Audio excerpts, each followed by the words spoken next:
হেই viewers, আসসালামু আলাইকুম। Welcome back to my channel Golpogunjo. তো চলুন বেশি কথা না বলে শুরু করি ফালাক গল্পের পরবর্তী পর্ব। গল্পটি কেমন হয়েছে অবশ্যই কিন্তু কমেন্ট করে জানাতে ভুলবেন না। উর্মিলার বিষাক্ত কথাগুলো তীরের ফলার মতো ফালাকের কলিজায় গেঁথে গেছে। ড্রয়িং রুমের ঘুমট পরিবেশ থেকে কোনো মতে নিজেকে ছাড়িয়ে ফালাক উপরে নিজের রুমে চলে এলো। ওর মাথাটা বনবন করে ঘুরছে, চারপাশের দেয়ালগুলো যেন ওকে গিলে খেতে আসছে। বিছানার এক কোণে বসে ফালাক নিজের দু হাতে মাথা চেপে ধরল। উর্মিলা বলেছিল, প্রথম ভালোবাসা ভোলা যায় না। এই একটা বাক্য ফালাকের সাজানো স্বপ্নগুলোকে তাসের ঘরের মতো উড়িয়ে দিচ্ছে। আয়নায় নিজের ফ্যাকাশে মুখটার দিকে তাকালো। সাদকে তবে সত্যিই উর্মিলার অভাব পূরণ করতেই ওকে আঁকড়ে ধরেছে। সময় যেন কাটতেই চাইছে না। ইফতারের সময় হয়ে এলো। সাদ সকালে বলে গিয়েছিল আজ বন্ধুদের সাথে বাহিরে ইফতার করবে, ফিরতে দেরি হবে। রিমা আর নীলা ফলাকের অবস্থা বুঝতে পেরে ওকে এক মুহূর্তের জন্য একা ছাড়ছে না। ওরা ফলাককে একরকম জোর করে রিমার ঘরে নিয়ে গেল। ভাবি, তুমি এই ডাইনির কথায় কান দিও না তো। ভাইয়া তোমাকে কতটা ভালোবাসে সেটা আমরা সবাই জানি। ঠিক বলেছ, উর্মিলা আপু তো হিংসে এসব বলছে। তুমি খেয়ে নাও, রোজা রেখেছো, শরীর খারাপ করবে তো। ফালাক ম্লান হাসলো, কিন্তু ওর মনের ভিতর তখনও ঝড় বইছে, শুধু অপেক্ষা করছে সাদের জন্য। এদিকে নিজে সাদের মা বড্ড অস্থির হয়ে আছেন। সাদের ছোট খালা জেদ ধরেছেন আজ রাতটা এখানেই থাকবেন। সাদের মা মনে মনে খুব চাইলেন উর্মিলার মতো একটা অতীত এ বাড়িতে রাত কাটাক, তবে বোনের মেয়ে কিছু বলতেও পারছেন না। তিনি জানেন না সাদ কেন উর্মিলাকে ডিভোর্স দিয়েছিল, আর এখন তিনি তা জানতেও চান না। তিনি শুধু দেখছেন তার ছেলেটা ফলাককে নিয়ে একটু শান্তিতে আছে। তিনি মনে মনে দোয়া করলেন, আল্লাহ, আমার ছেলেটার সংসারে যেন আর কোনো অশান্তি না আসে। রাত বাড়তে লাগলো। তারাবির নামাজ শেষ হয়ে গেছে। সাদ এখনও ফেরেনি। বাড়ির মেহমানরা গেস্ট রুমে সেটেল হয়েছে। উর্মিলা মাঝে মধ্যেই দর্প ভরে ড্রয়িং রুমে ঘুরে বেড়াচ্ছে, যেন এখনও এই বাড়ির মালকিন। ফলাক রিমার ঘরে বসে জানালার দিকে তাকিয়ে আছে। দেখতে চাই সাদ যখন দেখবে উর্মিলা এসেছে, ফিরে আসতে চাইছে, সাদের প্রতিক্রিয়া কী হয়। গেটে মীরা আর ফরদিন দাঁড়িয়ে ছিল। সাদের গাড়িটা গেট দিয়ে ঢুকতেই ওরা দুজনে এগিয়ে এলো। সাদ গাড়ি থেকে নামতেই মীরা হাত চেপে ধরল। সাদ ভ্রু কুঁচকে তাকালো। মীরা চোখে মুখে এক ধরনের মেকি আতঙ্ক। ভাইয়া, তুমি এতক্ষণে এলে? জানো বাড়িতে কি হয়েছে? ওই উর্মিলা আপু এসেছে, এসে ভাবিকে যা তা বলে অপমান করেছে। বলেছে ভাবি নাকি তোমার দয়ার পাত্রী। ফরদিনও বলল, শুধু তাই না ভাইয়া, বলেছে তুমি নাকি এখনও ওকেই ভালোবাসো। ভাবি তো কেঁদে বুক ভাসিয়ে দিচ্ছে। দুজন মিলে আরও কিছু উর্মিলার নাম বানিয়ে বলল। সাদের হাতটা মুষ্টিবদ্ধ হয়ে এলো। চোখের মণি দুটো যেন আগুনের মতো জ্বলছে, ভয়াবহ রুদ্রমূর্তি ধারণ করলো। সাদ কোনো কথা না বলেই গটগট করে বাড়ির ভিতরে ঢুকলো। পিছনে মীরা আর ফরদিন একে অপরের দিকে তাকিয়ে দাঁত বের করে এক বাঁকা হাসি হাসলো। ওদের মিশন সাকসেসফুল। সাদ উপরে উঠতেই করিডোরে উর্মিলার সাথে দেখা। উর্মিলা যেন আগে থেকেই ওত পেতেই ছিল। সাদকে দেখেই ঠোঁটে এক মায়াবী হাসি ফুটিয়ে তুলল। হ্যালো সাদ, কেমন আছো? অনেক দিন পর দেখা হলো আমাদের, তাই না? সাদ কোনো উত্তর দিল না। স্থির চোখে উর্মিলার দিকেই তাকিয়ে আছে। সেই চাহনিতে মায়া নেই, বিরহ নেই, আছে শুধু এক ধরনের শীতল ঘৃণা। সাদ, আমি জানি আমি ভুল করেছিলাম। আমার তোমার সাথে খুব জরুরি কথা আছে। এখানে না, প্লিজ আমার কথাটা একবার অন্তত শোনো। এই বলে সাদের ঘরের দিকে যাই। সাদও পিছন পিছন যায়। ভিতরে গিয়ে উর্মিলা দ্রুত হাতে দরজাটা ভিতর থেকে আটকে দেয়। এদিকে ফলাক রিমার ঘর থেকে বের হয়েছিল। করিডোরে পা রাখতেই ওর পায়ের তলার মাটি সরে গেল। দেখলো সাদ আর উর্মিলা একসাথে সাদের ঘরে ঢুকলো। দরজাটা বন্ধ হয়ে গেল। ফলাকের হাতে থাকা পানির গ্লাসটা কাঁপতে কাঁপতে মেঝেতে পড়ে ঝনঝন করে ভেঙে গেল। কিন্তু সেই শব্দের চেয়েও বড় শব্দ হলো ফলাকের বুকের ভিতর। কলিজাটা কেউ ছিঁড়ে নিয়ে যাচ্ছে। বন্ধ দরজার দিকে তাকিয়ে ফলাকের দুই চোখ ভেঙে বাঁধ ভাঙা অশ্রু নামল। ফলাকের বুকের ভিতরটা যেন মুহূর্তেই খাঁ খাঁ করে উঠল। একটা তীব্র হাহাকার ওর কণ্ঠনালী পর্যন্ত দলা পাকিয়ে এলো। নিজের স্বামীর সাথে তার প্রাক্তন স্ত্রী বদ্ধ ঘরে আছে। দেয়ালে ভর দিয়ে কোনো মতে নিজেকে সামলালো। এক ফোঁটা দু ফোঁটা করে নোনা জল ওর গাল বেয়ে টুপ টুপ করে মেঝেতে পড়ছে। ফলক চাপা স্বভাবের মেয়ে, চিৎকার করে প্রতিবাদ করতে পারল না, শুধু নিজের মুখটা চেপে ধরল যাতে কান্নার শব্দ কেউ শুনতে না পায়। ঝাপসা চোখে বন্ধ দরজার দিকে তাকিয়ে তাকিয়ে কাঁদতে থাকে। চারপাশটা অন্ধকার হয়ে আসছে, বুকের ভিতরটা খাঁ খাঁ করছে। ফলক অপলক দৃষ্টিতে বন্ধ দরজার দিকে তাকিয়ে রইল, যেন মনে মনে আশা করছে সাদ এখনই দরজাটা খুলে বেরিয়ে এসে বলবে, ফলক তুই যা ভাবছিস তা সত্যি নয়। কিন্তু দরজা খুলল না। ফলক আর সেখানে দাঁড়িয়ে থাকতে পারল না। নিজের অসহায়ত্ব নিঃশব্দে কাঁদতে কাঁদতে মীরার রুমের দিকে পিছিয়ে গেল। ওর মনে হচ্ছে এবারের প্রতিটা ইট আজ ওকে উপহাস করছে। মীরার রুমে ঢুকে ফলক দরজাটা আলতো করে ভিড়িয়ে দিয়ে বিছানার এক কোণে বসে পড়ল। কোনো শব্দ নেই, শুধু নিঃশব্দে গড়িয়ে পড়ছে নোনা জল। অন্যদিকে বদ্ধ ঘরের ভিতর সাদ উর্মিলার দিকে এক হিংস্র বাঘের মতো তাকিয়ে আছে। সাদের চোয়াল শক্ত হয়ে গেছে। সাদ, আমি ফিরে আসতে চাই। আমি জানি তুমি ওই মেয়েটাকে নিয়ে সুখী নাও। তুমি কেবল আমাকে রাগানোর জন্যই ওকে বিয়ে করেছো। চলো না, আমরা আবার নতুন করে শুরু করি। সাদ এবার একটা তাচ্ছিলের হাসি হাসলো। সাদ উর্মিলার দিকে এক পা এগোলো। উর্মিলা মনে মনে বিজয়ের হাসি হাসলো। ভাবলো সাদ হয়তো ওকে কাছে টেনে নিবে। নিজের চোখ দুটো বন্ধ করে সাদের স্পর্শের অপেক্ষা করতে লাগলো। কিন্তু পরক্ষণেই ঘরের নিস্তব্ধতা ভেঙে এক প্রচণ্ড শব্দ হলো, ঠাস। সাদের হাতের একটা সজোরে চড় উর্মিলার বাঁ গালে গিয়ে পড়ল। উর্মিলার মাথাটা ঘুরে গেল। চাল সামলাতে না পেরে বিছানার উপর আছড়ে পড়ল। কিছু বুঝে ওঠার আগেই সাদ ওকে টেনে তুলল এবং একের পর এক আরও 5টি চড় মারল। উর্মিলার ঠোঁটের কোণ ফেটে রক্ত বেরিয়ে এলো। সাদ উর্মিলা চুলের মুঠি শক্ত করে ধরল। ওর কণ্ঠস্বর এখন কোনো মানুষের নাই, যেন কোনো আহত সিংহের গর্জন। তোর মতো দুশ্চরিত্রাকে আমি বিশ্বাস করব? উর্মিলা ব্যথায় কুঁকড়ে গিয়ে গোঙাতে থাকলো। সাদ ওকে এক ঝটকায় দেওয়ালের সাথে চেপে ধরল। তোর সাথে আমার বিয়ে হয়েছিল বাড়িতে থেকে জোর করে, আমার জীবনের প্রথম কোনো নারী। আমি ব্যবসা বুঝতাম, টাকা বুঝতাম, মেয়েলি আবেগ কোনো দিনও বুঝিনি। ভেবেছিলাম বড়দের পছন্দে বিয়ে করেছি, সব মেনে নিয়ে তোকে নিয়ে সংসার করব। কিন্তু তুই তো বিয়ের আগে থেকেই অন্য পুরুষের সাথে বিছানা ভাগ করেছিস। বিয়ের পরেও সেই নোংরামি চালিয়ে গেছিস। সাদ ঘৃণা ভরা নয়নে উর্মিলার দিকে তাকাই। আমি মাস্তান, আমি রাগী, এসব বলে কথা শোনাতি। আমার সাথে কেউ সংসার করতে পারবে না। আমার আড়ালে তুই যা করেছিস তার প্রতিটি প্রমাণ আমার কাছে আছে। আজ কোন সাহসে তুই আমার পবিত্র ঘরে ঢুকেছিস? কোন সাহসে তুই আমার ফলাকের নাম নিয়েছিস? উর্মিলা থরথর করে কাঁপছে। কোনো দিন সাদের এই বীভৎস রূপ দেখেনি। আমার ফলক তোর মতো নোংরা নয়, ও ফুলের মতো পবিত্র। তুই তোর পায়ের নখের যোগ্য নস। নতুন করে শুরু? তুই কি সত্যিই মনে করিস একটা হীরের বদলে আমি একটা নুড়ি পাথরকে বেছে নিব? তুই যে সাহস নিয়ে আমার বাড়িতে ঢুকে আমার ফলককে অপমান করেছিস তার মাসুল তোকে দিতে হবে। উর্মিলার গালে সাদের হাতের আঙুলের দাগগুলো স্পষ্ট হয়ে ফুটে উঠেছে। ঠোঁটের কোণে দিয়ে গড়িয়ে পড়ছে রক্ত। কিন্তু উর্মিলার নির্লজ্জতা যেন শেষ হওয়ার নয়। আমার কথাটা একবার শোনো। সাদ আবারও চড় মারে। সাদ, তুমি কি বুঝতে পারছো না? ওই গেঁয়ো মেয়েটা তোমাকে বশ করেছে। উর্মিলার মুখে ফলাকের নামে বশ করার অপবাদ শুনে সাদের হিতাহিত জ্ঞান লোপ পেল। গর্জে উঠে আবারও উর্মিলার গালে আরও এক প্রচণ্ড চর কষালো। আবার তুই ওর নাম নিবি? তোর এই নোংরা মুখে? বশ করেছে?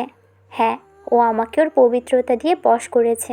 ওর মায়া দিয়ে আমাকে মানুষ বানিয়েছে, যেটা তুই কোনো দিনও পারিসনি। উর্মিলা ছিটকে গিয়ে দেয়ালের সাথে ধাক্কা খেল। ব্যথায় চিৎকার করে উঠল, কিন্তু ওর ভিতরে থাকা বিষাক্ত ইগো ওকে থামতে দিচ্ছিল না। আবারও ফুপিয়ে উঠে বলল, তুমি অন্ধ হয়ে গেছো স্যার। ওই মেয়েটা তোমাকে সির্ফ তোমার টাকার কাঙাল। আমার মতো আভিজাত্য ওর 7 জন্মেও হবে না। ও তোমাকে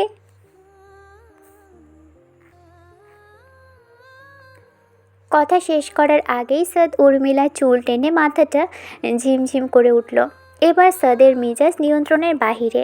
টাকার কাঙাল? তুই বলছিস এই কথা? যে মেয়েটা লন্ডনের কোটি কোটি টাকার রাজপ্রাসাদ ছেড়ে সামান্য একচালা ঘরে থাকতেও রাজি, সে টাকার কাঙাল? আর তুই তুই ছিলি টাকার নেশায় চুর হয়ে থাকা এক পতিতা, যে নিজের পবিত্রতাকেও কলঙ্কিত করেছিলি। আজ থেকে যদি কোনো দিন আমার ফলাকে ছায়া মারানোর চেষ্টা করিস, তবে তোকে পৃথিবী থেকে সরিয়ে দিতেও দ্বিধা করব না।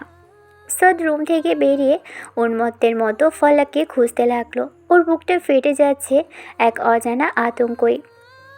ফলাকের জন্য মনটা ব্যাকুল হয়ে আছে। খোঁজ করতে লাগে। করিডোরে নীলার সাথে দেখা হতেই সাদ অস্থির হয়ে জিজ্ঞেস করলো, ফলাক? নীলা নিচু স্বরে বলল, ভাইয়া, ভাবি আজ মীরার সাথে শুয়ে পড়েছে। মনটা খুব খারাপ ছিল, তাই আর ডাকিনি। সাদ মীরার ঘরের দরজার সামনে গিয়ে দাঁড়ালো। হাতটা বাড়িয়েও দরজায় টোকা দিল না। ভাবলো সারাদিন যা ধকল গেছে, আর উর্মিলার ওই বিষাক্ত কথাগুলো ফলাকের উপর দিয়ে যে ঝড় বইয়ে দিয়েছে, তার জন্য ফলাকের বিশ্রাম প্রয়োজন। সাদের নিজের মাথাটাও রাগে ফেটে যাচ্ছে। নিজেকে সামলে নিয়ে নিজের ঘরে ফিরে গেল। মনে মনে ভাবলো, কাল সকালে সব ঠিক করে দিব। ফলাককে বুকে টেনে নিয়ে সব সংশয় দূর করব। সকাল হতেই মির্জা বাড়িতে প্রলয় নেমে এলো যেন। মীরার গগনবিদারী চিৎকারে সবার ঘুম ভাঙল। মা, ও মা, ভাবিকে কোথাও খুঁজে পাচ্ছি না। আমি ঘুম থেকে উঠে দেখি পাশে নেই। সারা বাড়ি খুঁজলাম, কোথাও নেই। সাদ ঘর থেকে বেরিয়ে এলো। পরনের শার্টটা কুঁচকানো, চোখ দুটো লাল। চিৎকার করে বাড়ির সবাইকে ডাকলো, ফলাক কোথায়? আমার ফলাককে এখনই আমার সামনে এনে দাও।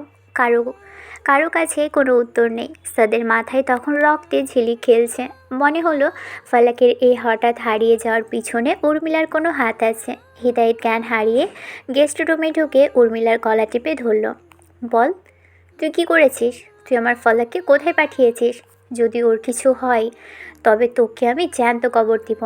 উর্মিলা শ্বাস নিতে পারছিল না, চোখ বেরিয়ে আসার উপক্রম। কোনো মতে আর্তনাদ করে বলল, সাদ, আমি কিছু করিনি। সাদ ওকে এক ঝটকায় মেঝেতে ফেলে দিয়ে ঝড়ের বেগে বেরিয়ে গেল।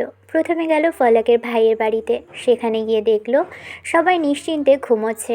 ফলাকের কথা জিজ্ঞেস করতেই তারা বিরক্তি প্রকাশ করলো। সাদের মনে পড়ে গেল এই মানুষগুলোই একদিন অনাথ ফলাককে অবহেলা করেছিল, তাকে বোঝা মনে করেছিল। রাগে সাদ ওই বাড়ির ভাঙচুর করতে লাগলো। ভেঙে চুরে শেষ করে বেরিয়ে এলো আর শাসিয়ে এলো, যদি ফলাককে না পাই তবে তোদের আমি শেষ করে দিব। এইভাবেই কেটে গেল বিভীষিকাময় কয়েকটা দিন। ফলাকের কোনো খোঁজ নেই। মির্জা বাড়ির উজ্জ্বল আলোটা যেন নিভে গেছে। খাওয়া দাওয়া ছেড়ে দিয়েছেন। অহংকারী রুক্ষ সাদ মির্জা আজ পুরোপুরি বিধ্বস্ত। নিজেকে রুমের ভিতর বন্দি করে ফেলেছে। ঘরের মেঝেতে দামি মদের বোতলগুলো গড়াগড়ি খাচ্ছে। যে সাদ কোনোদিনও নেশার ঘোরেও কাণ্ডজ্ঞান হারাতো না, সেই সাদ নেশার মাঝেই ফলাকে খুঁজে ফেলছে। ওর হাতে জড়ানো ফলাকের হালকা গোলাপি রঙের একটা সুতি শাড়ি ঘ্রাণ নিচ্ছে আর পাগলের মতো বিলাপ করছে।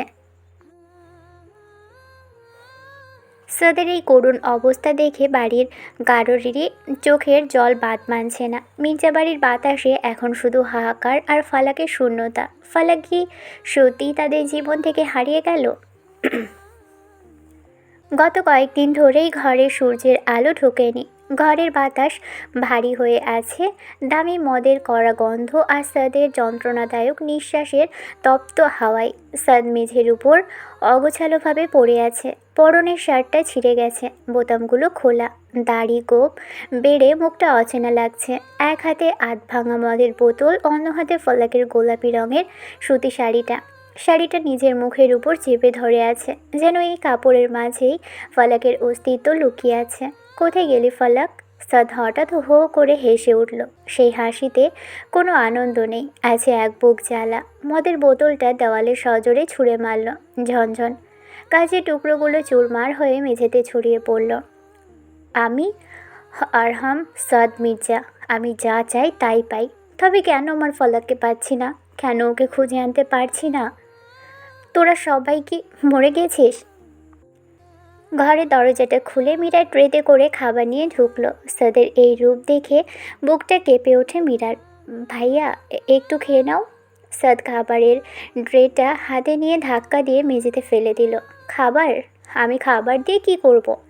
ফালাক ছাড়া আমার পেটে এক ফোঁটা পানিও ঢুকবে না। তুই যা এখান থেকে, সবাই যা, কাউকে দেখতে চায় না আমি। মীরা ভয়ে কেঁদে ফেলল, দৌড়ে ঘর থেকে বেরিয়ে গেল। সাদ এবার হামাগুড়ি দিয়ে বিছানার কাছে গেল, বালিশটা জড়িয়ে ধরে। অহংকারী রুক্ষ সাদ মির্জা আজ এক নিঃস্ব প্রেমিকের মতো কাঁদছে। বালিশে মুখ গুজে ফালাকের নাম ধরে ডাকতে লাগলো। ফালাক, ফিরে আয়। আমি সাদের এই পাগলামি, এই ভাঙচুর সবই মির্জাবাড়ির বাতাসের সাথে মিশে এক মর্মান্তিক করুণ সুর তৈরি করেছে। সাদের দিনগুলো কাটছে এক ঘোরের মধ্যে। চট্টগ্রাম শহরের অলিগলি চষে ফেলেছে ঈশান আর আয়ান, কিন্তু ফলাকের কোনো চিহ্ন নেই। সাদ আজ অনেক দিন পর নিজের রুম থেকে বের হলো। চোখের নিচে কালি, দাড়ি গোঁফ বড় হয়ে গেছে। ধীর পায়ে ফলাকের ভাইয়ের বাড়ি এলাকায় গেল।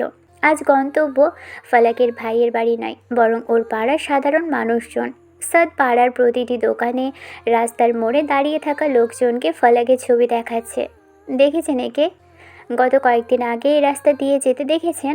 সবাই মাথা নাড়ছে, কেউই দেখেনি। সাদ হতাশায় রাস্তার ধারে একটা ল্যাম্পপোস্টে কপাল ঠেকিয়ে দাঁড়িয়ে রইল। দীর্ঘশ্বাসগুলো আগুনের মতো উত্তপ্ত। হঠাৎ আকাশের দিকে মুখ করে চিৎকার করে উঠল, ফালাক, কোথায় তুই? একবার দেখা দে, আমি আর সহ্য করতে পারছি না। সাদের এই হাহাকার শুনে আশেপাশে দু একজন থমকে দাঁড়ালো। ঠিক তখনই 16-17 বছরের একটা কিশোর ছেলে সাদের সামনে এসে দাঁড়ালো। ছেলেটার পরনে সাধারণ গেঞ্জি। ভাইয়া, আপনি কি ফালাক আপুকে খুঁজছেন? সাদ বিদ্যুৎ বেগে ছেলেটার কলার চেপে ধরল, চোখে এখন পাগলাটে আসা। হ্যাঁ, তুমি জানো ও কোথায়? দেখেছো ওকে? ছেলেটি কিছুটা ভয় পেয়ে গেল সাদের উগ্রতা দেখে। আমতা আমতা করে বলল, আমি আমি সেদিন খুব ভোরে বাস স্ট্যান্ডে ফালাক আপুকে দেখেছি, সাথে তিশা আপুও ছিল। তিশা নামটা শুনে স্যার চিনতে পারল না। ফালাকের ছোটোবেলার বান্ধবী তিশা। আমি ফালাক আপুর বাড়ি 2 বাড়ি পর থাকি, ছেলেটা বলল। আর কে ছিল? শুধু ওরা দুজন? না ভাইয়া, সাথে একটা ছেলেও ছিল। ওরা একটা বাসে উঠল। ছেলে?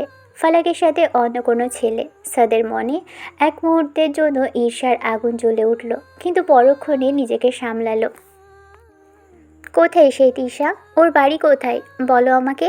ছেলেটি আঙুল উঁচিয়ে একটা ছোট টিনের চালা দেখিয়ে বলল, ওই যে ওই বাড়িটা তিশা আপুদের। তবে তিশা আপু তো এখন ওখানে থাকে না, মাসখানেক হলো ওনার বিয়ে হয়েছে। শুনেছি সিলেটে থাকে। সিলেট? সাদার এক মুহূর্ত দেরি করলো না। পকেট থেকে মানিব্যাগ বের করে সব টাকা ছেলেটার হাতে গুঁজে দিয়ে নিজের গাড়ির দিকে দৌড় দিল আর কৃতজ্ঞতা জানালো। সেদিন ফালাকের সারা রাত চোখের জল এক মুহূর্তের জন্য থামেনি। ভোরের আলো ফোটার আগেই ফালাক মির্জা বাড়ি থেকে বেরিয়ে এসেছিল। ওর গন্তব্য ছিল শুধু একটি, মা বাবার কবর। খবরের পাশে বসে ফালাক অঝরে কেঁদেছে। মা বাবা, কেন আমাকে এই দগ্ধ পৃথিবীতে একা ফেলে গেলে? ফালাকের চোখে শুধু ভাসছে সেই বন্ধ দরজার দৃশ্য। বুক চলে যাচ্ছে ফালাকের। কবরস্থান থেকে ফেরার পথে হঠাৎ দেখা হয় তৃষার সাথে। তৃষা ফালাকের ছোটবেলার বান্ধবী। ফালাক, তুই এই ভোরে এখানে? তোর এই অবস্থা কেন রে? তৃষার মায়াবী ডাকে ফালাকের সবটুকু বাঁধ ভেঙে গেল। তৃষাকে জড়িয়ে ধরে ডুকরে কেঁদে উঠল। সবটুকু হাহাকার উকড়ে দিল ওর কাঁধে। তৃষা আর তৃষার স্বামী সব শুনল। তৃষার স্বামী খুব সাধারণ এক সাদামাটা মানুষ। শোনো ফালাক, এভাবে পথে পথে ঘুরে বেড়ানো তোর জন্য ঠিক হবে না। আমি আমার শ্বশুরবাড়ি যাচ্ছি সিলেট। তুই আমাদের সাথেই চল। কদিন ওখানে থাকলে তোর মনটা একটু শান্ত হবে। আমার শ্বশুরবাড়ির মানুষগুলো খুব ভালো, তারা তোকে কিছুই বলবে না। ফালাক আর বিরক্তি করেনি, শুধু মনে হচ্ছিল এই শহর থেকে অনেক দূরে কোথাও হারিয়ে যেতে চাই। তৃষার স্বামীর সাথে ওরা নীল রঙের বাসে উঠে পড়েছিল। সেই ছেলেটি বাস স্ট্যান্ডে ফালাক আর তৃষার সাথে যে ছেলেটিকে দেখেছিল সে আসলে তৃষার স্বামী। সিলেটের ছোট গ্রাম। তৃষাদের বাড়িটা মাটির দেওয়ালা টিনের চালের এক ছিমছাম ঘর, কিন্তু এখানে একটা অদ্ভুত শান্তি আছে। ফালাক গত কয়েকদিন ধরে এখানেই আছে। ওর সারাটা দিন কাটে প্রকৃতির মাঝে। আর তিশার শাশুড়ি মাও এসে গল্প করেন। ফালাক প্রথম 3 দিন পাথর হয়েছিল, তবে দিন যায় ফালাকের কষ্ট বাড়ে। মির্জাবাড়ির সবার কথা খুব মনে পড়ে। সাদের কথা ভাবতে ভাবতে আরও বেশি যন্ত্রণায় কাতর হয়। ফালাকের অবাধ্য মনটা বারবার চট্টগ্রামে ছুটে যায়। ফালাকের 2 চোখ শ্রাবণের মেঘের মতো ভারী হয়ে থাকলেও সে নিজেকে শক্ত করার আপ্রাণ চেষ্টা করছে। মনে মনে ঠিক করেছে আর কারো করুণার পাত্রী সে থাকবে না। এখানে সে কাজ করবে, না হয় চা শ্রমিকের কাজ করবে। খুব সামান্য আয়, তবে সে তা দিয়েই কোনো রকমভাবে চালিয়ে নেবে। তিশার শ্বশুর বাড়িটা পাহাড়ি ঢাল জায়গায়, গ্রামের শেষ প্রান্তে বলা চলে। খুব নিরিবিলি জায়গা। সামনে একটা জলাশয় আছে, ওখান থেকে স্বচ্ছ পানি আনে এরা। ফালাক জানায় আজ সে যাবে পানি আনতে। তিশা মানা করলেও ফালাক জোর করে যায়। জলাশয়টা যেন এক শান্ত দর্পণ। ফালাক মাটির কলসটা কাঁধে নিয়ে পাথুরে পথ ভেঙে নিচে নেমে এলো। তিশা বারবার বারণ করেছিল, ফালাক তুই এই পথে অভ্যস্ত না, পড়ে যাবি তো। ফালাক শোনেনি। ও চায় নিজেকে কাজের মধ্যে ডুবিয়ে রাখতে, যাতে সেই অভিশপ্ত রাতের স্মৃতি ওকে আর কুড়ে কুড়ে না খায়। স্বচ্ছ টলমলে পানি দিয়ে কলসটা ভরল ফালাক। ভিজে যাওয়া শাড়ির আঁচলটা গায়ে জড়িয়ে কলসটা মাজায় তুলল। এক মুহূর্তের জন্য জলাশয়ের পানিতে নিজের প্রতিচ্ছবি দেখল। চোখের নিচে গাঢ় কালি, ফ্যাকাশে মুখ। ফালাক যখন ঘুরে দাঁড়ালো ফেরার জন্য, ঠিক তখনই ওর পৃথিবীটা যেন এক মুহূর্তের জন্য থমকে গেল। পাথুরে পথের উপর দাঁড়িয়ে আছে এক দীর্ঘদেহী পুরুষ। ঝনঝন।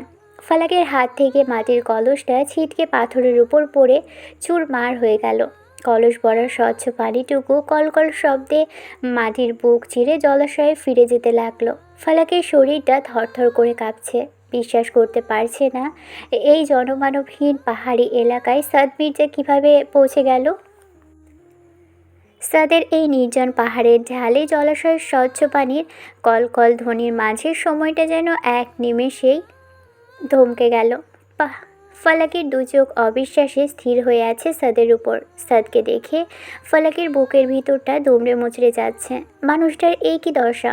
উস্কো খুস্কো চুল, মুখ ভর্তি অবিন্যস্ত দাড়ি, আর চোখের নিচে গাঢ় কালচে গর্ত। ফালাক নিজের অজান্তেই এক পা এগিয়ে যেতে চাইল, কিন্তু উর্মিলার বিষাক্ত স্মৃতি ওকে আবারও পাথর করে দিল।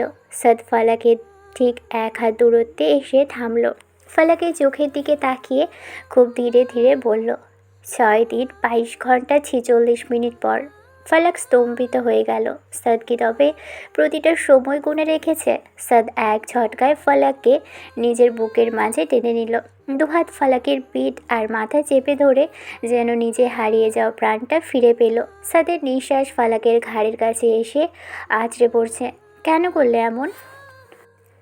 ফালাক এতক্ষণ পাথরের মতো শক্ত হয়ে থাকার চেষ্টা করছিল, কিন্তু সাদের এই হাহাকার মেশানো স্পর্শে সব বাঁধ ভেঙে গেল যেন। সাদের শার্টের কলারটা খামচে ধরল। 2 চোখ বেয়ে শ্রাবণের ধারার মতো জল নামতে লাগলো। সাদ ফালাকের মুখটা 2 হাতে আগলে ধরল। ওর আঙুলগুলো দিয়ে ফালাকের চোখে জল মুছে দেওয়ার ব্যর্থ চেষ্টা করছে, কারণ জলের ধারা থামছেই না। 2জন মানুষের একে অপরকে হারানোর ভয় আর ফিরে পাওয়ার তীব্র আকুতি। তিশা আর ওর স্বামী দূর থেকে এই দৃশ্য দেখে থমকে দাঁড়ালো। তারা বুঝতে পারল এই প্রলয়ঙ্কারী ভালোবাসার মাঝে বাধা দেওয়ার ক্ষমতা কারণ নেই। তিশা আর তিশার স্বামী দূর থেকেই এই দৃশ্য দেখে পরম শান্তিতে হাসল। ফালাক সাদের বুকে মুখ গুজে কাঁদছে, আর সাদ ফালাকের কপালে মুখে বারবার পাগলের মতো চুমু খাচ্ছে, যেন নিশ্চিত হতে চায় যে ফালাক সত্যি ওর কাছে ফিরে এসেছে। সাদের 6 দিন 22 ঘন্টার বীভৎস প্রতীক্ষার অবসান। নির্জন জলাশয়ের পাশে সিমেন্টের ভাঙা বেঞ্চটাতে সাদ শুয়ে আছে ফালাকের কোলে মাথা রেখে। ফালাকের কম্পিত হাত সাদের অবিন্যস্ত চুলে বিলি কেটে দিয়েছে, আর নোনা জল টুপটুপ করে সাদের কপালে পড়ছে। সাদ চোখ বন্ধ করে এক দীর্ঘশ্বাস ফেলল। 6 দিন 22 ঘন্টার ভয়াবহ যন্ত্রণার পর এই প্রথম নিঃশ্বাসটা স্বাভাবিক হচ্ছে। ফালাকের কোলের উষ্ণতায় যেন নিজের হারানো স্বর্গ খুঁজে পেয়েছে। কিছুক্ষণ পর সাদ বলতে শুরু করলো, লন্ডন থেকে যখন ফিরলাম বাড়ির সবাই বিয়ের জন্য পাগল করে তুলল। আমার বিন্দু মাত্র ইচ্ছে ছিল না, কিন্তু উর্মিলা ছিল খালার একমাত্র আদরের মেয়ে। মাও খুব পছন্দ করতেন, তাই আদর না করতে পারিনি। আমি সংসার করার চেষ্টা করেছিলাম ফালাক, নিজে থেকে অনেক এফোর্ট দিয়েছি।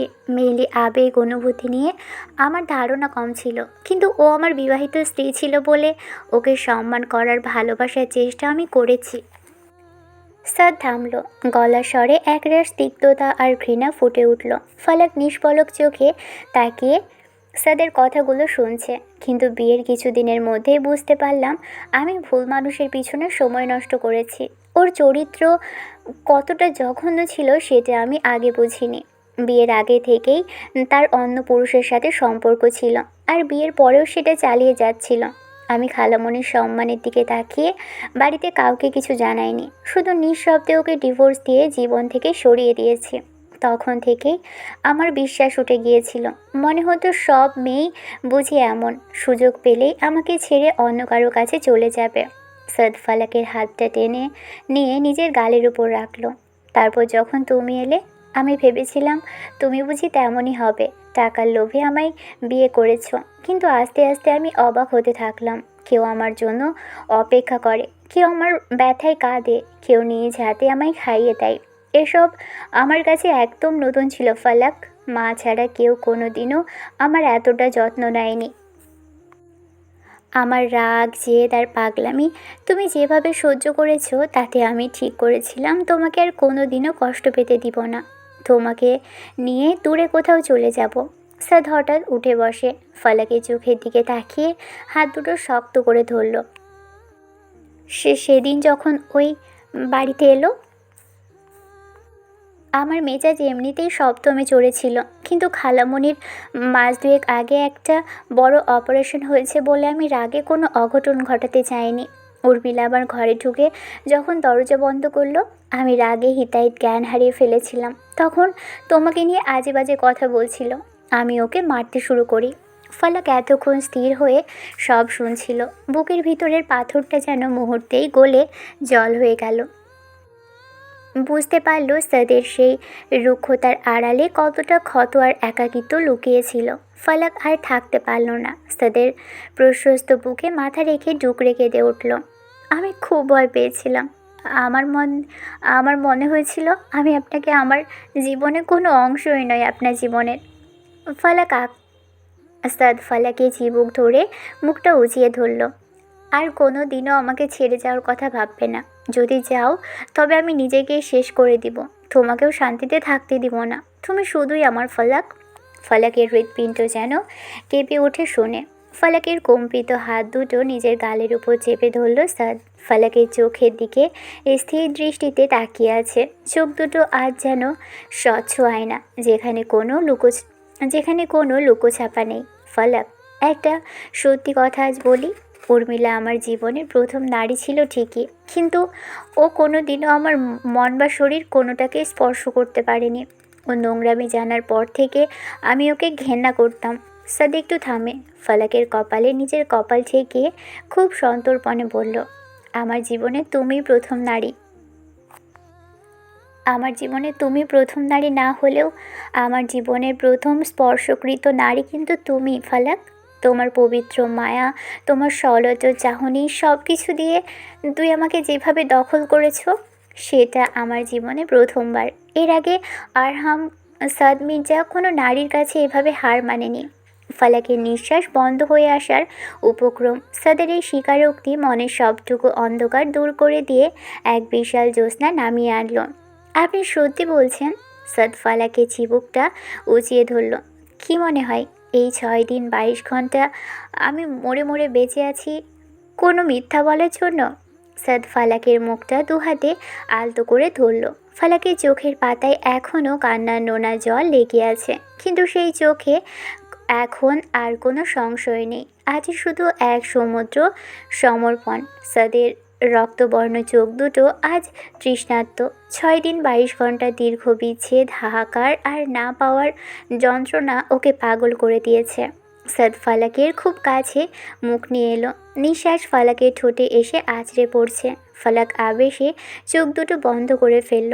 অনুভব করলো সাদের ঠোঁটের স্পর্শ। দীর্ঘ প্রতীক্ষার পর যেন এক পশলা বৃষ্টির মতো ঠোঁটে ঠোঁট মিলিয়ে যেন নিজের সবটুকু তৃষ্ণা মিটিয়ে নিতে চাইল। ফালাক সাদের স্পর্শে শার্ট খামচে ধরে। মনে হলো এই মুহূর্তে পৃথিবীটা যদি থেমে যেত তবে মন্দ হতো না। সাদের এই নিবিড় সান্নিধ্য ফালাকের শরীরের শিরায় শিরায় এক অদ্ভুত শিহরণ বইয়ে দিচ্ছে। সাদ ফালাককে আরও নিবিড়ভাবে নিজের কাছে মিশিয়ে নিল, যেন এক মুহূর্তের জন্য চাইলে ফালাক আবারও ওই কুয়াশার মাঝে বিলিয়ে যাবে। এই নির্জন পাহাড়ি জলাশয়ের পাড়ে ফালাক আজ ওর জীবনের সবচেয়ে বড় উত্তরটা খুঁজে পেল।